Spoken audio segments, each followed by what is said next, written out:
All right, everybody, welcome to today's webinar.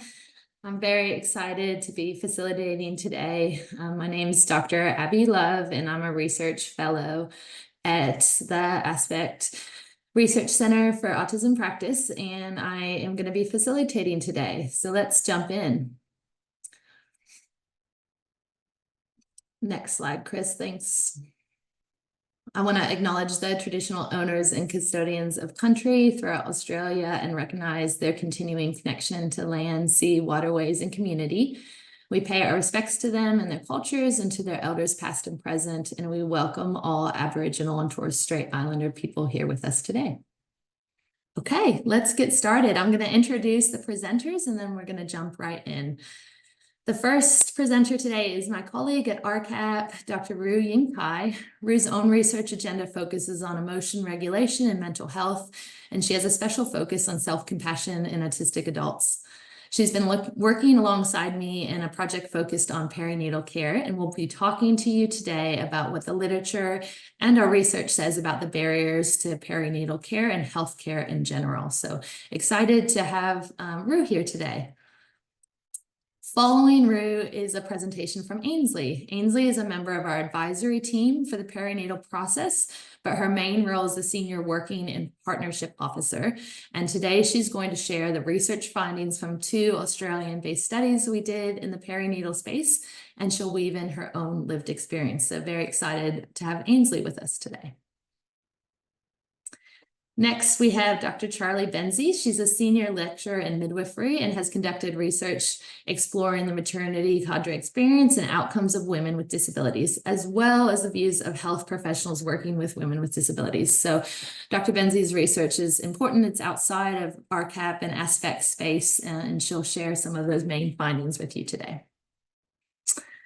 And last, you've met me. I'm Dr. Abby Love. I'm an educational psychologist, and I'll be excited to wrap up our webinar today, showing you one of our major research outputs for our perinatal project, exploring the experiences of autistic people who are pregnant. My part will be a live demo of a hub, and we'll get a chance to demonstrate how we used our research findings to create these resources for autistic people who are pregnant and the professionals who support them. Okay, with those introductions complete, I'd like to invite you to grab your lunch or a cuppa, depending on what time of day it is for you, and enjoy our presentation. Thank you so much for being with us today.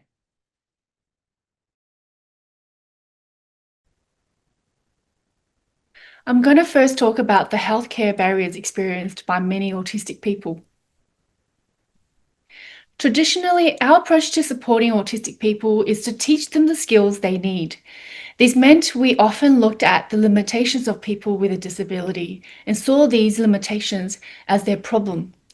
There's the assumption that we have to teach them how to communicate better, develop social skills, and how to make eye contact. Basically, how to become successful in a neurotypical world. This lens of looking at autistic people comes from the medical model of autism that sees autism as a deficit, and the autistic person has to change to fit in a neurotypical world. However, there's a surge of research on what we call the double empathy problem. Double empathy says that social interactions are bidirectional. Autistic people may not understand the social interactions of people who are not autistic, but equally, people who are not autistic often do not understand the social interactions of autistic people. Both parties may struggle to understand each other's thoughts, feelings, behavior, and differences. This becomes important because solving this relational problem then becomes the responsibility of not just the autistic person, but both parties. And that's why now we're moving away from the medical model of looking at autism and embracing a strength-based social model of autism and disability that sees opportunity in focusing on people's strengths and adapting the environment to better support the autistic person and embrace their unique perspectives and being in the world. I'm going to talk about a bit more about this later on. Triple empathy draws attention to the fact that within the medical context, we are not only talking about a mismatch between communication and understanding between an autistic person and a non-autistic person, but also adding the mismatch between someone with medical literacy and someone who is not a medical professional. Understanding all these mismatches can help us see why there are so many barriers to healthcare for autistic patients. Autistic people experience significantly poorer health outcomes and higher rates of early mortality compared to their non-autistic peers. Many of these outcomes are not due to autism itself, but to barriers within our healthcare systems. Many of these barriers have been attributed to a lack of autism knowledge and awareness among healthcare providers. There's a huge body of research that shows autistic people face significant barriers to healthcare and consequently have poorer outcomes. And let's briefly look at this table by Arnold and colleagues, published in 2023, to see a few of these barriers. We choose this paper because it includes an Australian sample of both autistic and non-autistic adults. Participants in this study completed these items shown here with either a yes or a no response. Some of the main barriers have been highlighted on this slide. And as you can see, a significant amount of autistic people experienced trouble following up on care, trouble identifying and reporting pain or other physical symptoms to their healthcare providers, sensory discomforts that get in the way of healthcare, and difficulties handling the waiting room. So these findings are for general healthcare. So if we think about these within the context of maternity or early parenthood care, we can understand how these types of barriers may impact good maternity care. So it was papers like this one, as well as the interests of Australian practitioners, that led to our study led by Abby. Both Ainslie and I will go through some of our research findings just in a bit. So if you think back to the double empathy and triple empathy problems, there's a number of mismatches that can occur between an autistic consumer or patient and non-autistic healthcare professionals. First, there may be communication mismatches. Many autistic people communicate in ways that differ from non-autistic professionals. And this mismatch can lead to misunderstandings, misdiagnosis, or inadequate care. For instance, someone may not describe pain in a typical way or may not respond to open-ended questions in the way doctors expect. And then we may have lack of provider knowledge, assumptions, and stigma. Many healthcare providers receive little to no formal training about autism, especially in adult healthcare. And as a result, clinicians may hold outdated assumptions or misunderstanding signs of distress, overload, or shutdown. Research findings indicate that dismissal of patient concerns or attributing patients' concerns to autism instead of being taken seriously are common. These issues contribute to diagnostic overshadowing, where serious conditions are missed due to assumptions about autism. Sensory environments. So healthcare environments are often overwhelming. Bright lights, unpredictable noises, crowded wait rooms. Who likes hospitals, right? For autistic patients, sensory overload can make it particularly difficult to concentrate, communicate, or even stay in the clinic. The systems are not built for autistic people. Booking appointments, navigating Medicare, filling forms, these systems often rely on executive functioning skills that may be challenging for some autistic people. Many services also don't make it easy for support persons to attend or refuse to make reasonable adjustments. And then finally, we have intersectional barriers. We have to remember that barriers can compound. The barriers I've described are often worse for autistic people who are also multiply marginalized. For example, autistic people of color, those with intellectual disability, LGBTQIA plus autistic individuals, or people with limited income or rural access. We want to briefly share our findings in this research. So in the study, we asked Australian clinicians to describe their experiences supporting autistic people during the perinatal period. The professionals included midwives, nurses, and doctors. We asked questions about the challenges and support needs of these professionals. So this figure here shows the themes that came out of this research, and I just wanted to highlight a few of them.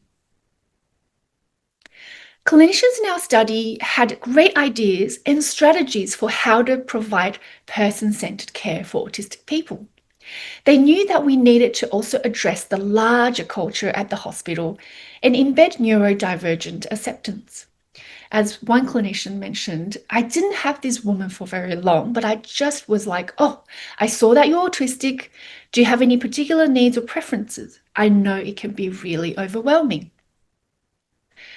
Although the professionals had the right motivations, we identified these 4 barriers across all professional roles.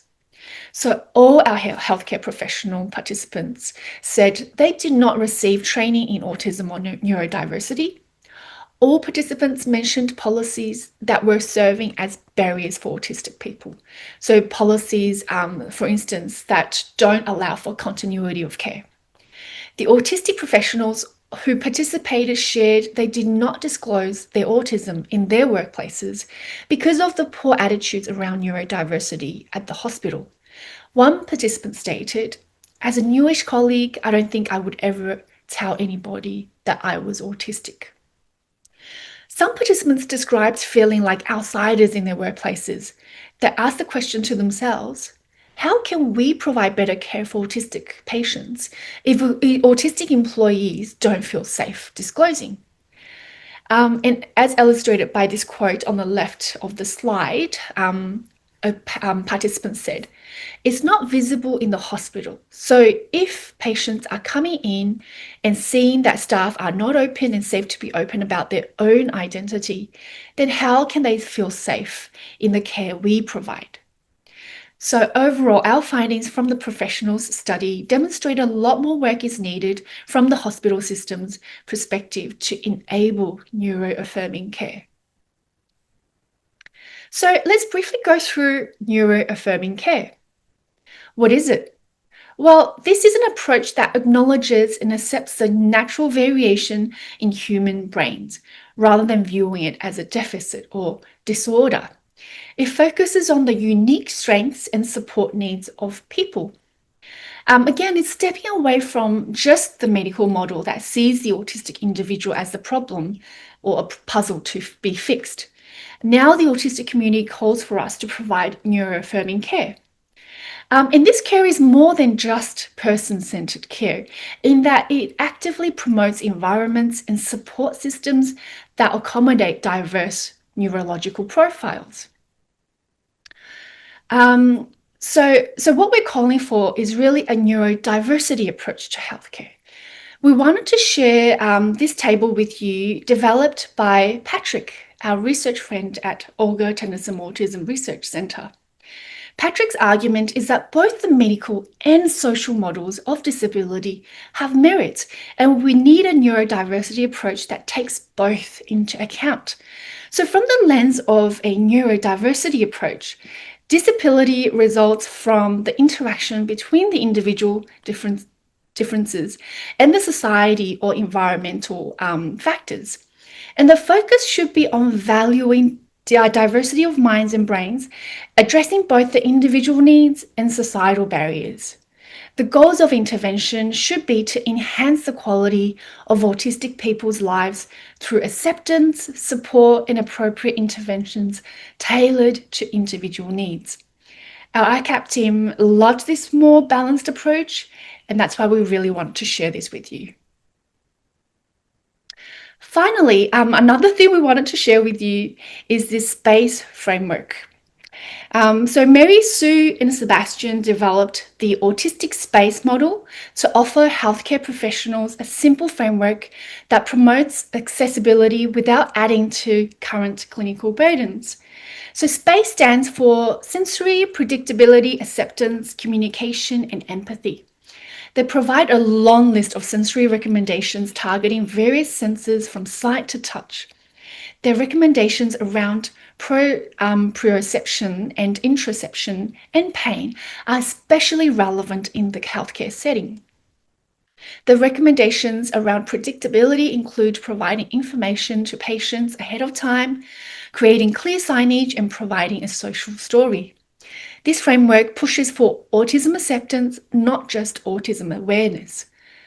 For communication, the authors highlighted numerous communication differences experienced by autistic people. And the fifth category, empathy, is around educating healthcare professionals on how to recognize empathy in autistic people and also how to empathize with their autistic patients. This recommendation arose due to the double or triple empathy problems. We highly recommend checking out this paper. They've got an extensive list of recommendations.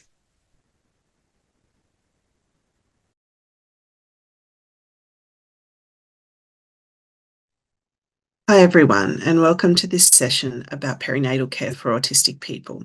My name's Ainslie, and when I heard from the researchers at ARCAP that this research was going to be taking place, I was beyond excited, and even more excited that I was asked to be a lived experience advisor. The reason for this is that I see a really urgent need for this sort of research from someone who had, well, not an ideal labour process with either of my children, but particularly my second. So in this part of the webinar, I would like to illustrate the importance of this research with my own lived experience story, followed by some information about the project. So, to my story, 11 years ago, I was pregnant with my second child, my daughter. My son had been born 3 years prior, so I knew what to expect throughout pregnancy and the birthing process. One evening, I went to bed feeling like I was in the early stages of labour, and I put my sister on standby as my birthing partner, as I wanted their dad to stay home with our son until closer toward delivery to keep things as normal as possible for him. At about 5 a.m. the next morning, I woke up and started feeling really strong, regular contractions. So I called my sister, she came over and took me to the hospital. Now, one thing to note is that I'm autistic. Part of that for me is not having very much tone in my voice and very little affect. I have less of both of these things when I'm in pain or stressed. I also have an extremely high pain threshold. Unfortunately, I wasn't diagnosed as being autistic until a little after this with my son. This information would have been incredibly helpful on this day. However, fun fact, a lot of parents get diagnosed along with their children these days. Anyhow, when I got to the hospital, the nurse said I didn't look like I was in labour. I wasn't moving or acting like a person in labour. They checked me and I was 3 centimetres dilated. They had me wait around for observation for hours and said that I still didn't look like a woman in labour and did not want to check me again. They said flat out that this baby was not being born today. My sister begged them to re-examine me, and she had said to them, "This is just how she behaves all the time. I'm really worried about leaving with her. I believe she's in active labour." They refused, gave me endone, and sent me on my way. This is at about 11 a.m. My sister then drove me 30 minutes to her house. Halfway there, I'm physically sick. When we get to her home, I'm in a twilight sleep for about an hour, I would say, judging by when my daughter was born. I then woke up in a lot of pain, went to stand, and the contractions were on top of them. So we get back in the car and I can barely sit down. My sister called the nurse on the way to say that we were coming back. She, again, said not to and to stay where I was. The baby was not being born today. As we pulled up to the hospital, my sister called my husband and said that he needed to be here now. He immediately packed up his son and drove 15 minutes to the hospital. When I got there, they examined me immediately. I asked for an epidural and they said, that we were well beyond this. This baby is being born now. They proceeded to fill up the birthing pool.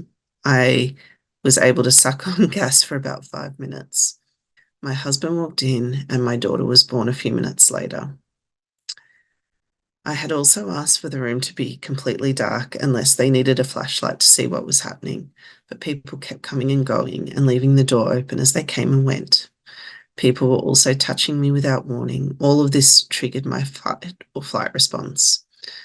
The whole thing was unnecessarily traumatic. Imagine being in active labour, going back and forth across Sydney and being sick in a car when I could have been resting in a hospital bed.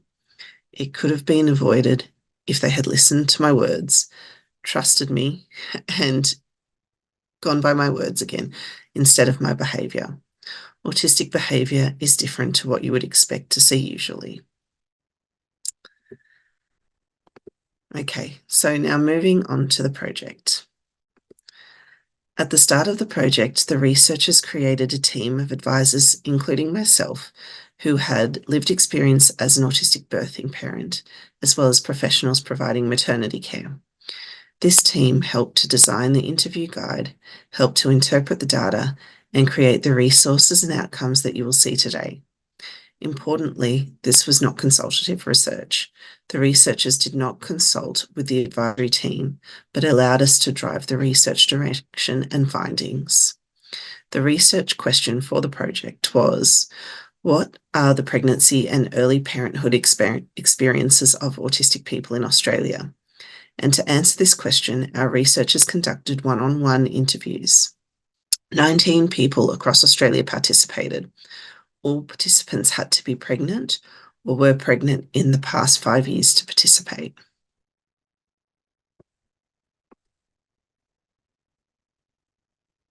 Okay, so the first theme was central to the pregnancy experiences of our participants.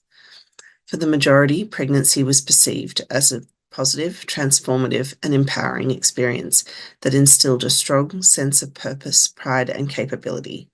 The overall reflection of the pregnancy felt good. As seen on the screen, one of the quotes from one of our participants was, "It was probably the first and sadly only time just being able to get pregnant and being pregnant and growing, that it was something that my body just did without me trying. Because everything else that I do in life requires a lot of effort on my part and energy to have somewhat successful outcome. But my body just did it and I didn't have to work hard for it. It was just something that my body knew how to do. And that was also a new experience, which was a positive feeling." The other theme that most participants reported engaging in was the extensive research on pregnancy and the health of their babies, which allowed them to channel all their thoughts and energy into their experience. However, this hyperfocus created issues in their day-to-day life as they struggled to find the mental capacity for things that were not pregnancy or parenthood related, and I can certainly relate to this. One of our participants stated, "I was pretty focused, hyper-focused on the birth thing, but my partner, he seems concerned that he would call hyper-focus an understatement. I was so, I suppose, really, it was a full-time job for me." Theme 3 was constructed around participants' feeling of challenging healthcare interactions, with one participant describing the experience as feeling stuck in the system. They expressed how social and communication barriers to good care, such as the system being so overstressed and communication so poorly organised, led to them bearing the emotional load as they navigated inconsistent and unpredictable care. This overwhelm came from the social drain of pregnancy, challenges with communicating their needs and concerns, and trauma arising from feeling misunderstood by healthcare professionals. This was particularly salient for participants who did not receive continuous care and saw a different nurse, midwife, and doctor at each appointment. While some participants understood this was just how the system worked, it still resulted in disabling social drain, which was challenging to manage while pregnant or in early parenthood. One of our participants stated, "I found having to meet a new person each time very stressful, especially having to go through history and answer the same questions in many cases." Theme 4 was constructed around participants' experiences of supportive care and low demand environments. Hospitals, clinics, and doctors' offices were challenging due to the lights and smells, and many participants described the sensory challenges in hospitals as difficult and unbearable. In response, they devised strategies to transform these high-demand environments into more manageable, low-demand settings. But there is more that professionals can do to support them in this mission. One of our participants said, "I think for me and maybe for other neurodivergent people, it would be useful to have a really clear timeline from the start, and also the why, because why aren't we planning now? This seems really silly. I've got 9 months, people, and for them, there's probably clear reasons why and everything, but I didn't know, so it made me quite upset." So, thank you for listening to this part of the webinar today.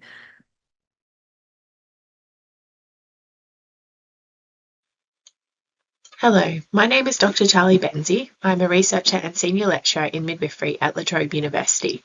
Today, I will be speaking to you about some of my research that I have done as part of my PhD and beyond, which is focused on improving maternity care for individuals with disabilities.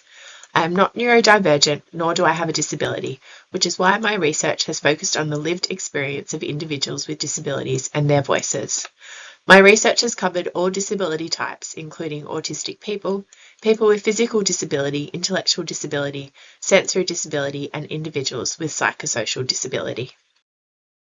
My research has been focused in 3 areas. Firstly, to understand how pregnant people with disabilities are identified within Australian maternity services. This is an important first step in being able to provide care to people with disabilities within the maternity setting. If we're not asking them, how can we support them? Secondly, it is aimed to explore the maternity care experiences of people with disabilities, their birth outcomes, and the availability of specialised support services. Finally, further funding has allowed my team to explore the views and experiences of health professionals providing pregnancy care to people with disabilities. So why this research matters? We know that there is an estimated global disability rate of 10% among women of childbearing age, with numbers forecast to increase. People with disabilities are at risk of poorer birth outcomes and pregnancy complications, including higher rates of preterm birth and caesarean sections. The infants are more likely to be low birth weight and to be admitted to the special or intensive care unit. They are also more likely to experience barriers to accessing care, including negative attitudes from healthcare providers, communication barriers, and physical inaccessibility. Disability status is not included within the National Reporting on Pregnancy and Childbirth, and there is no standard way of asking about disability within maternity services. The first part of my research has focused on the identification of people with disabilities within maternity services. This is important because if we do not firstly identify those with a disability, we cannot provide them with the supports and services that they need. We conducted a survey of all public hospitals that offered pregnancy care to explore how pregnant people with a disability were identified and also what services were offered to these individuals. All eligible hospitals were contacted by telephone in June 2021 to confirm that they provided pregnancy care and to obtain the email details of the maternity manager in order to invite them to participate. The survey was distributed by an email with an embedded link to the survey. The email was sent to maternity managers of eligible public hospitals between June and August 2021. We had 70 maternity services respond, and all states and territories were represented. 71% of maternity services said that they routinely asked about disability status. However, there was a really large variation in how maternity services asked, with many asking as part of medical history rather than a direct identification question. 63% of services do not have a standard documentation process around disability, and only 30% of services had specialised training for their staff in disability identification. These findings are significant because if we're not identifying people with disability, we cannot be providing specialised and individualised care according to their needs. We also asked all public maternity services about the specialised services they offered to people with disabilities having a baby at their service. So this could be during their pregnancy, during the birth, or after having their baby. Only 32% of hospitals said that they had specialised services for people with a disability. Only 26% of maternity services said that they felt that there was adequate hospital services for people with a disability, and 40% of services said that they had clear referral pathways to internal services for people with disabilities. These findings led us to do a short survey with people on the postnatal ward of the Women's Hospital to ask them about how they would like to be asked about disability. 696 surveys were completed across a 2-month period with all people, both those who identified with having a disability and those that did not. The takeaway message from this is that people want to be asked. They want to be asked routinely and directly, with one participant saying, "Ask directly, it's nothing to be ashamed of." And another, "Having the choice of saying if you identify is a good thing." We also asked individuals whether they self-identified with a disability using a direct question or whether they had additional support needs. Asking indirectly in terms of additional support needs was a more effective way of asking. This is really important because it looks beyond society's perceptions of disability and is really just concerned with linking people in with the appropriate supports and care. It is then not about labelling disability, it is focused on providing care according to individual needs. The Women's Hospital is a tertiary maternity hospital in Melbourne, Victoria. It has a specialised service called the Women with Individual Needs Clinic for women with disabilities, called the WIN Clinic, and it provides care to women with learning difficulties, cognitive impairments, physical disabilities and sensory impairments. The WIN Clinic offers women midwifery-based antenatal care, outreach one-on-one parenting information sessions, as well as a postnatal outreach service for 6 weeks following the birth of their baby. We examined the birth outcomes data collected from individuals receiving care from the WIN Clinic between 2014 and 2018 and compared this with all individuals who gave birth at the Women's in 2018. People who received care through the WIN Clinic compared to all other birthing people had a higher percentage of preterm births and caesarean sections, particularly elective caesarean sections before infants were 37 weeks. When we examined the reasons for caesarean sections, almost a third had maternal disability listed as the indication. Infants were more likely to be low birth weight, require resuscitation, and be admitted to the neonatal intensive care unit or the special care nursery. Understanding the lived experience of people with disabilities is vital to being able to provide and improve maternity care. We conducted a survey with 28 women who self-identified with a disability or additional support needs who had their baby at the Women's. There were 4 main areas that individuals with disabilities spoke to us about. The first one was continuity of care. They expressed the importance of having a consistent healthcare provider rather than seeing multiple practitioners at each appointment. The lack of continuity led to the need to repeatedly explain their medical situation. They also spoke about inconsistent information, where there were often inconsistencies in the information provided by different healthcare professionals, which led to frustration and dissatisfaction with their care. They also valued support. They spoke really positively and appreciated the support that they received from their care providers and believed that this contributed to their overall satisfaction with their maternity care. And they also spoke about their communication needs. They wanted clear and effective communication from their healthcare providers, particularly around decision making and preparation for interventions like caesarean sections. These were a couple of really powerful quotes that came from our participants. First one, not being seen by a consistent practitioner meant I needed to re-explain my medical situation almost every appointment. So that comes back to that continuity of care. Reading things which I couldn't see, but I didn't tell them because I felt it was too late to say something. It needed to have bigger font. I couldn't read consent forms or menus or pamphlets. And this was a person that identified with a visual impairment and wasn't asked about having a disability by healthcare providers and therefore hadn't disclosed that they had a visual impairment. And a final one midwife changed my very negative experience to a positive one. So this reflects on the importance of supportive healthcare providers. Following the completion of my PhD, we've received some funding from the Victorian Nurses and Midwives Trust to do some further work in this space. Part of this was exploring the experiences of health professionals working with individuals with disabilities in maternity care. We conducted 2 focus groups at the Women's Hospital. Analysis showed 3 main themes. That disability identification is complex, models of care and systems need to improve, and documentation and communication challenges and failures. So under the theme of disability identification being complex, part of that is what is and who has a disability. So how do we define people with disability? That's a complication in itself. And then also self-perception. So individuals may or may not consider themselves as having a disability. So how the clinician perceives them and the supports that the clinician perceives that that individual needs can sometimes not align with the person with the disability themselves.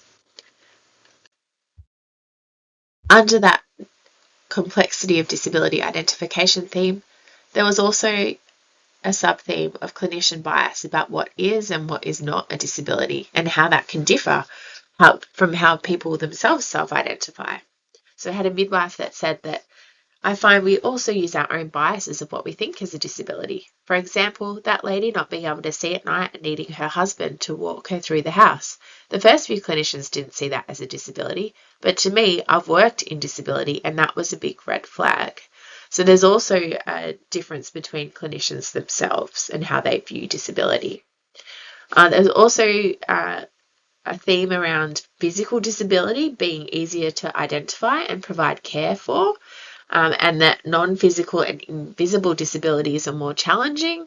And we had an obstetrician that really spoke around that people with invisible disabilities are more left and not provided that extra support, that they don't receive that extra time in clinic that they need. And also a sub-theme around asking about disability additional needs requiring a trusted and established relationship between the clinician and the patient. So that you really need to have developed that rapport to ask that question. Otherwise, they're not going to feel comfortable.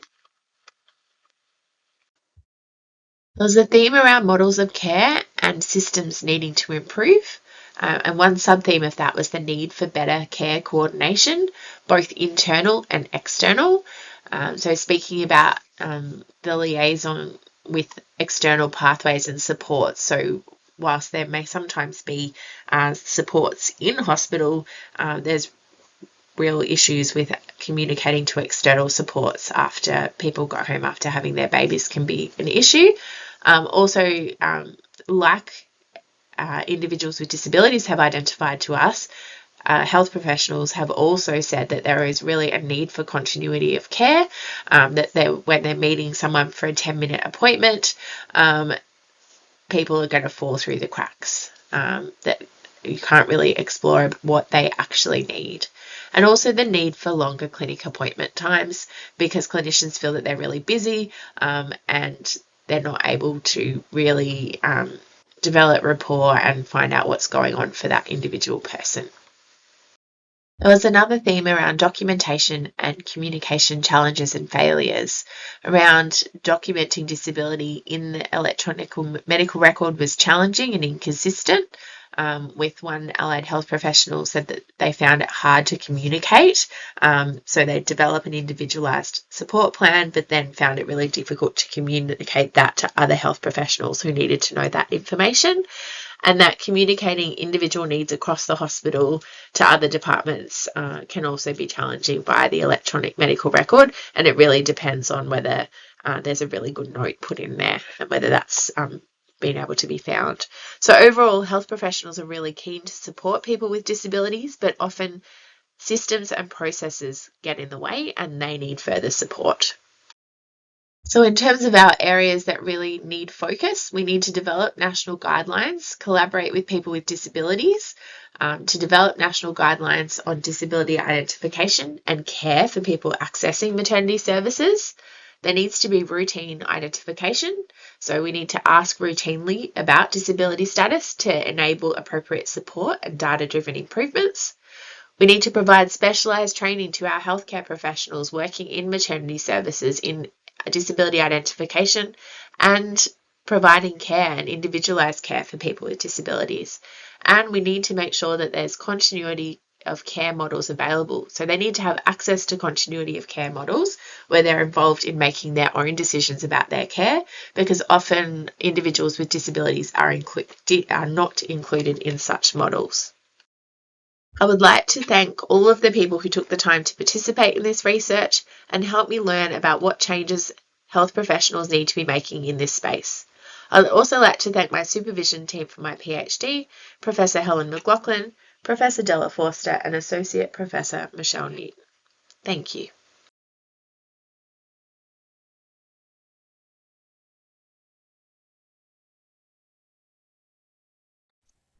All right, everyone, I am excited to be at the part in our webinar today that is going to be a live demo of our Autistic Pregnancy and Parenthood Hub.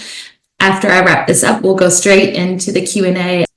So what you are looking at now is our hub. So this was an output, a direct research output from the studies that Ainslie and Rue spoke to, as well as a response to what we knew in the literature already. The exciting thing about this project is it's one of the few times I've had the opportunity to devote time to the research and then also time to the output. So a huge amount of care and thought went into this hub, not really guided only by me and the research team, but specifically guided by our Autistic advisory team. So we have a team of 5 advisors who looked very, very detail oriented at every single piece of work on this hub. If we needed to check in with other people or outside groups, we did that. So it's really gone through a huge amount of care to make sure that the resources we're sharing are responsive to what we've learned in the Australia-based research, the 2 studies that Rue and Ainslie shared, and also responsive to autistic community and lived experience. So let me just briefly show you a few highlights of the hub. I know that we have a wide range of attendees today, and I just want to familiarize yourself with what we have here on the hub. So this is the homepage. Before I get into the resources, I just want to show you a neat thing that is going to be very useful as the hub begins to get busy. So let's say you find a resource that you really like. So maybe it's this report and this lived experience. You can hit the star and then you can click this saved resources, and it takes you to your own individualized saved resource page that will be the same if you use the same device. So it saves you the shared resources. It allows you to come back just to those resources that you starred. I recommend using this as a professional so you don't have to search and find those tools or research studies or pieces of information that are really useful to you, or as well as an autistic person coming back and wanting to access the same resources. So I just wanted you to know that resource exists. Now I'll talk about what is on our hub. So we aimed our resources at 2 different cohorts. The original goal of this research was to provide resources for clinicians. We got started in this research through conversations with the Women's Individual Needs Clinic that you heard Charlie talk about, because they were seeing an increase in neurodivergent women coming through their clinic and wanted resources to support them. We did a quick literature search and noted that there was not enough research to rely on to create research-informed guides or supports or trainings for clinicians at this clinic. And so we did our research ourselves. So the first priority of this research was to make sure we had research-informed resources. The second priority, which was a huge priority of our whole research team, but specifically of our advisory team, was to make sure we elevated autistic birth stories and experiences. So you'll see resources more guided towards professionals and resources more guided for autistic parents as they're going through pregnancy and early parenthood. So the first thing I'm going to show you is I'm going to highlight a few professional resources. If you click the professional tab, it's got the green and the heart on it. It will filter out only the professional resources. The first one that I think is really important, and I would please ask that you share and make known to all of your clinicians and professional networks, is these 3 training modules. I'll go down just to show you the content for the modules. There's 3 freely available modules that you can either download and watch and learn from yourself, or you can reach out to us and we can give you a downloadable version for your learning management system. So for example, a few hospitals in Victoria have downloaded the modules onto their own learning management system. The modules cover healthcare barriers, good practice principles for clinical care, specifically within perinatal care, and then wonderful lived experience insights into practice. I highly recommend these modules. Again, a lot of this was informed by our research and other lived experience stories, and I think that you'll find them really accessible as well as short enough that they can capture the attention span of busy professionals. So that's in the professionals tab right there, the training modules. I'm also going to highlight the poster, this Autistic Pregnancy and Parenthood Hub poster. It's the second resource on the screen. That's just a way to advertise about the hub within your clinical spaces. So if you would like to tell other autistic people about the hub, or make sure patients coming into your space that might benefit from the hub know about it, this allows you just to print this out and put it up in, let's say, the waiting room of a maternity care unit or a GP's office. So that is ready to go to help spread the word. We have a few tip sheets, one on supporting breastfeeding and one on supporting meltdown and shutdowns. The purpose of these tip sheets is just to go into more detail than we could in the modules on a few really important areas that came out in our study. And then we have some information on disclosure, because as you heard Rue mention, neuroaffirming care and the person-centered care that a clinician can provide to an autistic person who's pregnant or in their early parenthood is not enough. We need to make more accessible spaces for autistic professionals, make disclosure safer in our healthcare spaces. And so we've got a disclosure blog there.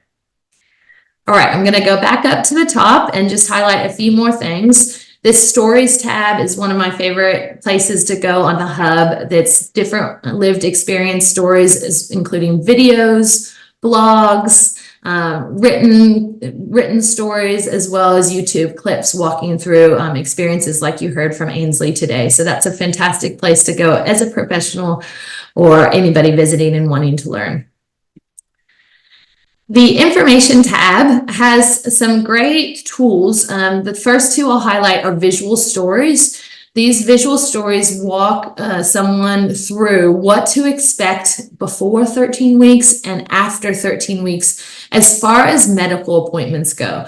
We know that coming into the perinatal space brings lots of extra stress trying to navigate the medical system in a different way. And so all those visual stories were created in coordination with our autism friendly team at Aspect, and hopefully can help ease some of the concern around what to expect.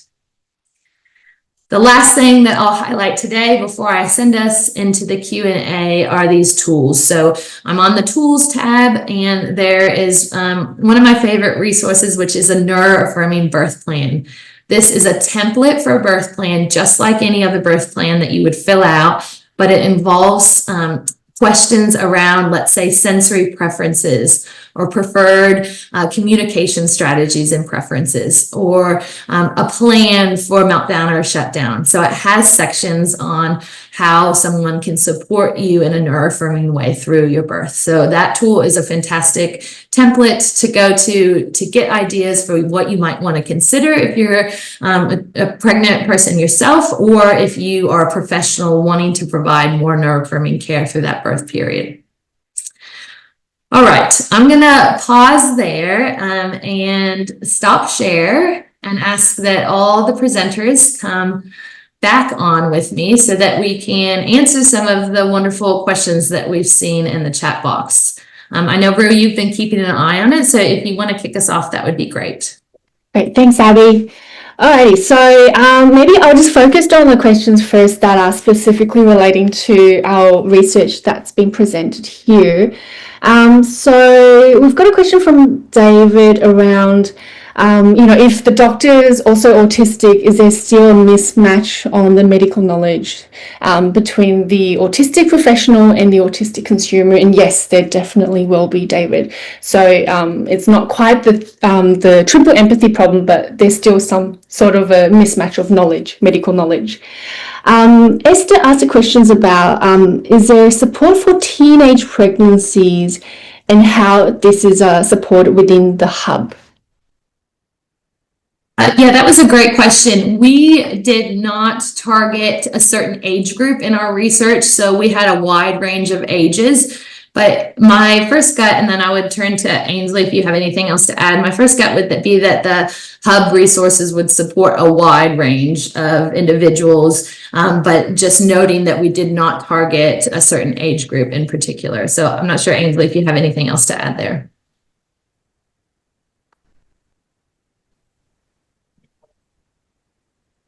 I'm sorry, folks, I'm at the airport, so there might be a little bit of background noise. The way I see it is that this resource really supports autistic people across a really broad range of ages, and maybe specific things to do with age would be a different resource, and finding the medium in between.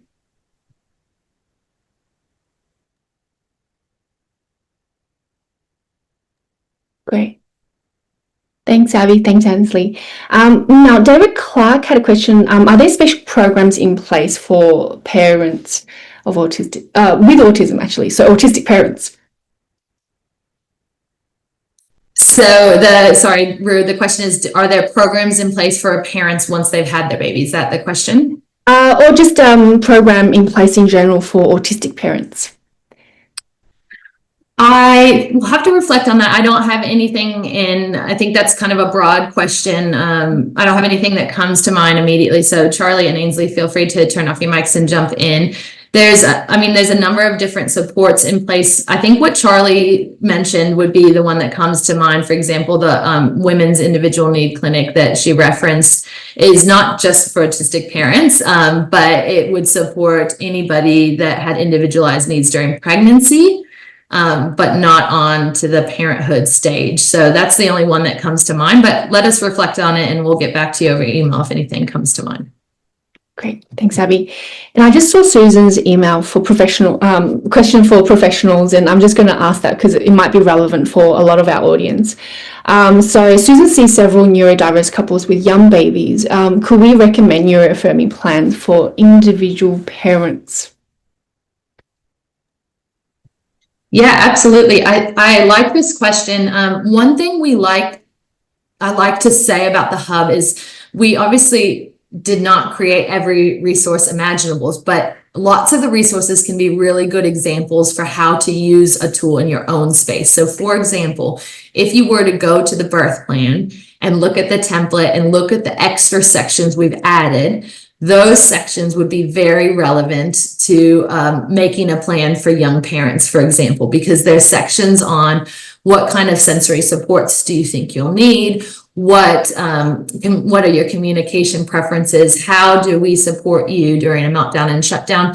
Those are not specific to the birthing period. Those are very broad neuroaffirming strategies. And I think seeing how we applied that to the birth plan space would allow you to then apply it to your own space. One reason I know that works is because I recently did a training with maternal health and child nurses who did that very same thing. They took our birth plan and created a template for their own parents to to support a more neuroaffirming parent plan. So just using those same kind of categories. But I also would welcome you to reach out to us, because if you do see something missing from our hub, we are still actioning things. And we have a very active advisory team that's still helping us kind of churn out materials and resources. So we'd love to address that. Ainslie, I don't know if you have anything else around that parenting piece. No, nothing else. Thanks. Great. Thanks, Abby. I might jump to a couple of questions now. So one is from, just get my notes properly. One is from David. So David Clark. How long is the program?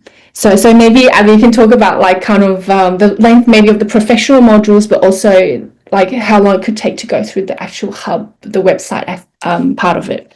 Yeah, absolutely. So the lived experience module is the longest. So you can engage with that for up to about 40 minutes, but you also could just pick certain videos because they're categorized into topics.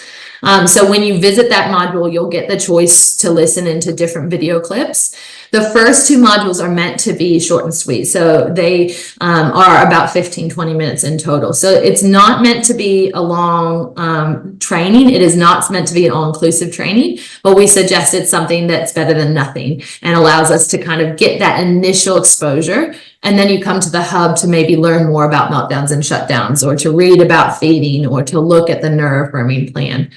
The hub in general, I don't have a length for, because it's really about engaging with the materials that are most useful to you, and that will look different for everybody. Great, thanks, Abby. We've got 1 minute left, but there's a couple of really good questions, which are pretty quick responses, so I might just ask them. One is from Esther.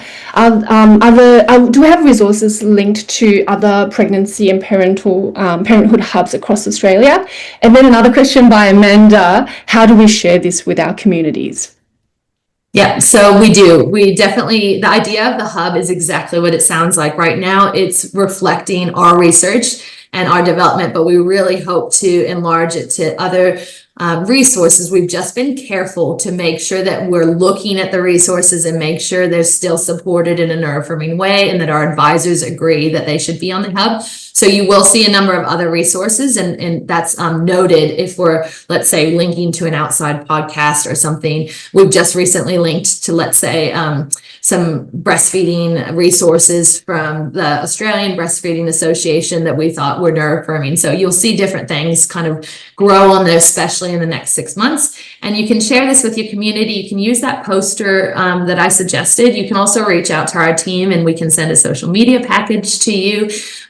I would, encourage you to reach out to us, because obviously it's going to look different depending on what community you're involved in. But reach out to us if you don't find what you need on the hub to share it. And we really, really appreciate you sharing it, because that was our greatest fear, is that it wouldn't get shared and wouldn't get spread. And we're grateful for all of you coming today so that you could help us with that. Thanks, Abby. And I know I did say I was going to ask the last questions, but I do have one final question for Charlie. And please be assured that we're going to respond to all of your other questions via email after the webinar. So, Charlie, we just had a really quick question. Was the participant with the visual impairment also autistic?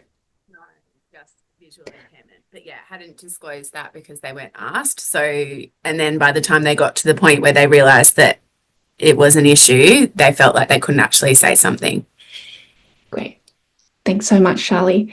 Well, thank you so much for attending our webinar and being so engaged, as Abby mentioned, and asking really interesting questions.